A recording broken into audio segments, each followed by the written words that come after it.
مہانڈری کے مقام پر land sliding کے باعث پہاڑ کا بڑا حصہ دریا برد ہو گیا، جس سے دریائے کنہار کا بہاؤ رک گیا۔ پہاڑ گرنے کے بعد مزید لینڈ سلائیڈنگ کے خدشے پر قریبی آبادی نے علاقہ خالی کر دیا۔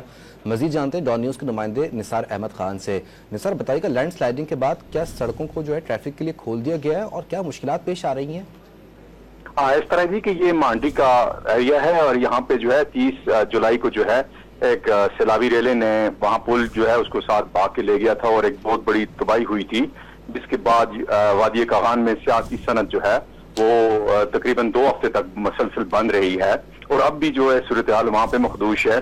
تو یہ لینڈ سلائیڈنگ یہ مانڈی کے مقام پر ہی ہو رہی ہے اور اس کی لینڈ سلائیڈنگ یہ دریائے کنہار میں ہو رہی ہے، جس کی وجہ سے وہاں اس کی ڈائیورشن ہوئی ہے، وہاں سے اس نے اپنا راستہ پانی نے تھوڑا سا تبدیل کیا ہے۔ خدشہ یہ ہے اگر یہ لینڈ سلائیڈنگ مسلسل ہوتی رہی تو پھر یہ دریائے کنہار اپنا رخ بدلے گا اور وہ آبادی کی طرف اپنا رخ کرے گا۔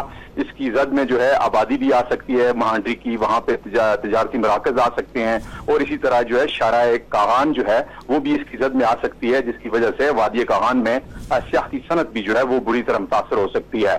تو یہ خدشات ہیں جس کی وجہ سے وہاں پہ بہت بڑی وہ خدشات اور خوف پایا جاتا ہے۔ عوام وہاں سے مقامی لوگ ہیں، دریا کے کنارے آباد ہیں، انہوں نے وہاں سے انخلاء شروع کر دیا ہے۔ بہت شکریہ نثار احمد خان۔